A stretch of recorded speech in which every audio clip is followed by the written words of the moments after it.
Now let's get it started. Let's get it started.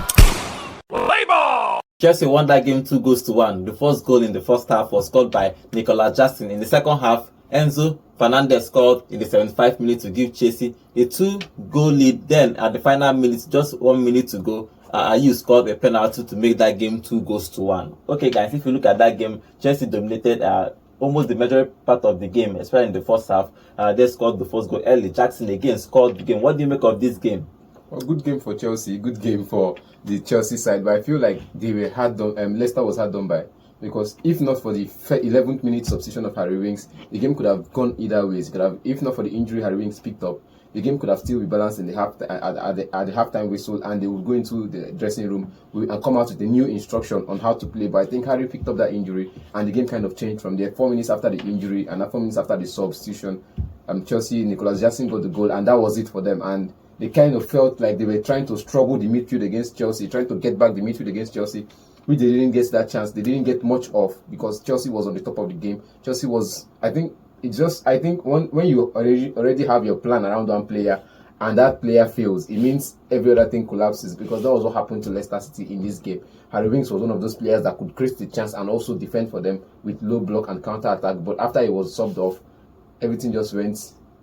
Okay, John, if you look at that game in the first half, Chelsea practically dominated the game, even though they are playing away. Maresca is going back to his former club, Leicester City, but they won that game pretty comfortably, apart from just this final penalty that they considered in the final minute of the game, and they considered that penalty. They were comfortable in possession. Maresca is actually doing well. They needed the 3 points, and they got the 3 points. You know, they needed the 3 points because they wanted to finish in the top 4 this season. They want to move up the table, secure spots in Europe, you know, do the best they can with what they have. But I will still say that Chelsea got this win because Leicester are a depleted side.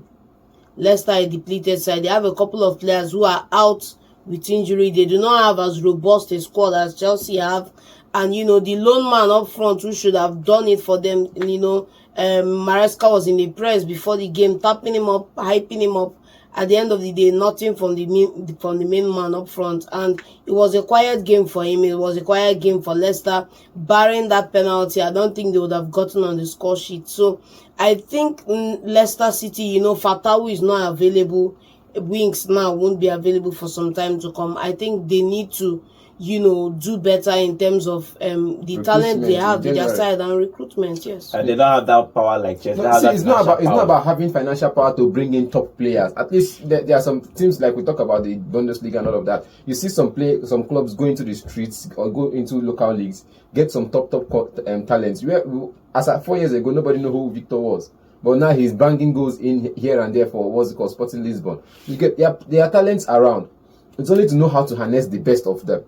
And for Leicester City, I think Patson Daka has been on the bench for a long time now. It's high time he starts starting games for Leicester City. But in this game, I feel like that midfield needs to be reshuffled. Okay, let's talk about after Telemann left for Aston Villa, I don't think they've had a proper replacement for him. Okay, let's talk about the first goal. Jackson scoring again. You know, you can criticize Jackson all you want, but he's still delivering for Chelsea this season. I don't know, I can't remember how many goals he has scored in the Premier League, but he's been scoring. Now he's got the first goal for 15 minutes. What do you make of that goal and Jackson in general? It was a quick play for Chelsea. Quick play. Good goal for him. I didn't really expect him to score. I didn't really expect him to be in that position at that time. But he kind of gave the defender a chance. Like, look at this, look at where I am. It's like this movie. You say, now you see me, now you don't. That was what he felt like. That was what he felt like for that goal, because he was in front of the defender and all of a sudden he was missing, getting himself in the proper position, poised to get himself on the goal, and it was good for him. Okay, John. If you look at that first half and Jackson goal, what do you make of Jackson this season? Do you think that he's still the main man to lead Chelsea forward, or do they need to buy another striker? Because they started Felix from the left side of the midfield. Palmer was playing behind the striker. Then Felix, he didn't really do well. He was substituted around 80 minutes or so. But do you think that this attack that Chelsea, especially Jackson, can move them forward as a club? For me, Jackson is doing fine. He took that Mikel Obi's spat to another level, because I think after that, yes, he's been scoring goals. He's been scoring goals since then. He's improved his work ethic, the way he works, his performance game by game. If you go back and look at the stats now, you can see behind Haaland, he's another consistent performer in the league as a top 9, a traditional top 9. So he's doing well in that regards. But can he be the face of the Chelsea attack, taking this team to the Champions League, taking them to the Premier League, going the full length of the season? The answer is no. Okay, if you Chelsea still need to bring in a 30-goal striker into the squad. Okay, if you look at the second goal, Enzo Fernandez assisted the first goal for Jackson, then scored for himself. I think throughout this season, people are actually, if he's going to be starting, I think Caicedo have his permanent shirt. Caicedo is always going to start. That's what I think. He's going to start at that number, the midfield, defensive midfield. Number 6, yes. He's going to be the Caicedo. The only competition Caicedo has in defensive midfield right now is Lavia. Yes, it's Lavia, but sometimes they substitute. That the issue there is Fernandez and Lavia who plays. Today, Fernandez played, he got an assist and got a goal. What do you make of that? I think he's an incredible player. He got an assist and he also got a goal. He's an incredible player, no doubt. I've always had this issue that Chelsea should always play Enzo and either Caicedo or Lavia. Now, so for you, Enzo must start. Enzo must start for me. And then you also have to complete the trio in midfield with Palmer up front. So it's Enzo, Palmer, Lavia or Enzo, Palmer, Caicedo.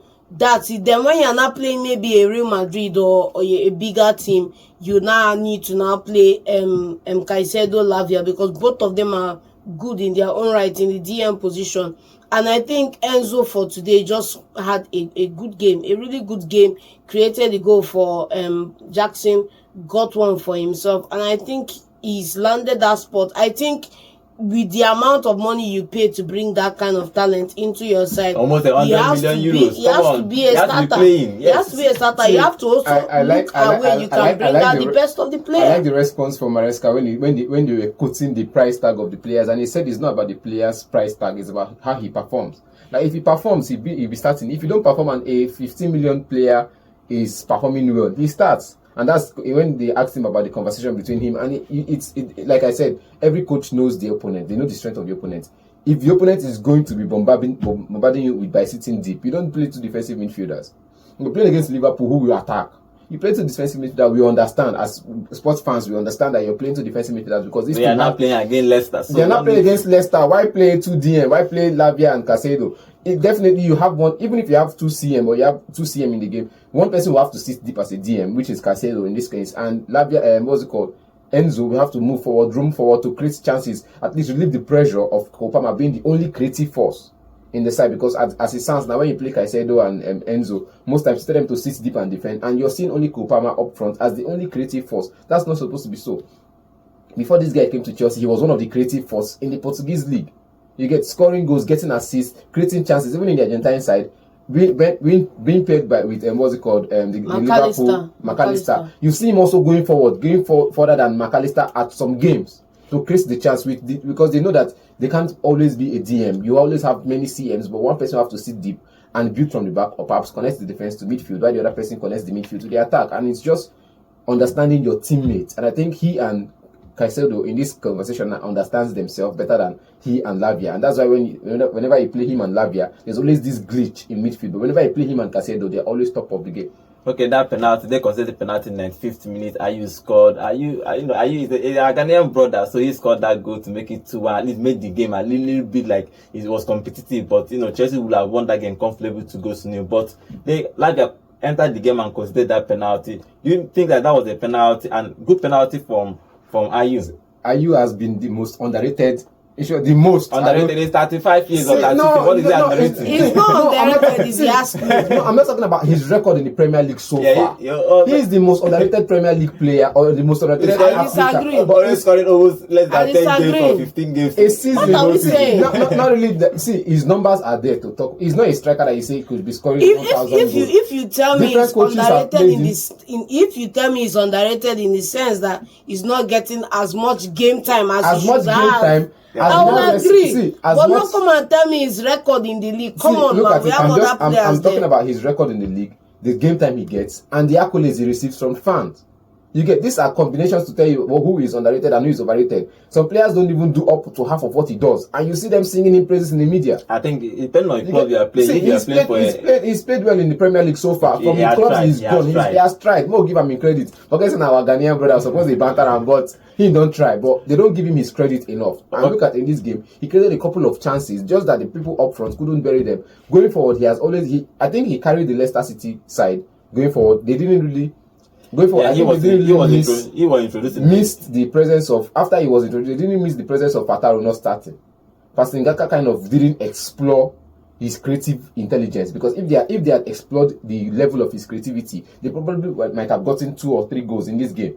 Okay, let's talk about Maresca before we end this talk. Maresca has been building well. I think that he has built well. If you look at the defense was funny. When I saw the defense, he started Fafana as right back, because James has been injured. James has been injured throughout. I can't even remember the last time James played 5 games in a row or 3 games. So he has been injured. So he wasn't available. Gusto wasn't unavailable. So he had to make makeshift defense, like playing Fafana at right back, but he got a result. He almost got a clean sheet. What do you make of Maresca? Do you think that Maresca, the way he has managed the player, the way he's managed the league, what do you make of him? Do you think that he will last at Chelsea and probably reach this top 4 target, or do you think he can even challenge for the league? See, when you ask some question, you see that league title. Just leave it for Liverpool, Arsenal, and Man City. Come on, they are the same point with Arsenal. They are the same point with Arsenal. That's what I'm saying. Leave that conversation of league title. Let him continue to build a side. Look at it. Like John said earlier in the conversation, he said the combination of squad talent, the squad depth Chelsea has. You have a pool of talent in your side. It's okay if you manage a certain players. I know we said something about him saying he only works with 23 players, but so far so good this season. If you look at the numbers of players he's introduced for the Chelsea side, they are more than 25, which means in the other 27 players that he doesn't want to even touch at all, he has touched some of them. And now the starting bet for right back and left back are not available. You have to come back to call Cucurella back into the side. Fofana is this player that could play anywhere in the back 4. We've seen him do it before in the Ligue. He can play anywhere in the back 4, and he's doing it now. So playing him at right back doesn't change the fact that he's a talented player that could play in any position in the team. Just to once you have the team bleeding, you are bleeding the color of you're bleeding blue. You can do anything for the club, and I think that's the kind of players he's trying to build. He's trying to groom in Chelsea now. Players who would build or fight for the club, fight for the badge anytime they are being called upon. And I think it's a good one for a manager to have a side that whenever he calls upon you, you're ready to fight for the team. Okay, Maresca, John Fena and Maresca. What do you think of Maresca? What do you think? Do you think he can actually build to a point that he can win the league for Chelsea? Not this season. Not this season. But what do you think? Not this season. But with Chelsea, I wouldn't be in a hurry to go tell them they are going to be title contenders or they are going to win in next year or next 2 years, because there are some key fundamentals that we need to see first. One, the side is bloated. How are they going to manage that side going into the summer? There are key players who need to be brought into the side. And how are they going to go about those transfers? Because you need to talk about that. You have a lot of players in the midfield that don't need to be there. How are they going to get them off the books? How are they going to strengthen the attack? How are they going to solve the jigsaw puzzle of the defense? Now, if you put everything in place, then you can now build towards winning the title. Okay. So I think there's a lot of work still need to be done in Chelsea to get them there, but it's something they can achieve. Okay, Maresca and Chelsea won that game away to Leicester 2-1. Maresca went back to his former club. He moved from Leicester to Chelsea last season. Or this particular season, now he moved back after Leicester was promoted. He promoted Leicester actually. Then he moved to Chelsea. Then he took Chelsea back to Leicester and won that game 2-1. Let's see where Chelsea is going to finish this season. They are building. Their target is top 4 and they have won this game. He's moving them closer to their target. Let's hope. And let's see if they're going to meet that target of top 4, because Amorim is now probably is in Manchester United. Probably he might start pushing to get that top 4. That top 4 is tight. It's tight. Everywhere is tight now, so everybody needs the point. Arsenal needs the point. Chelsea needs the point. Let's see if Maresca and Chelsea are going to make top 4 or probably challenge for the league this season.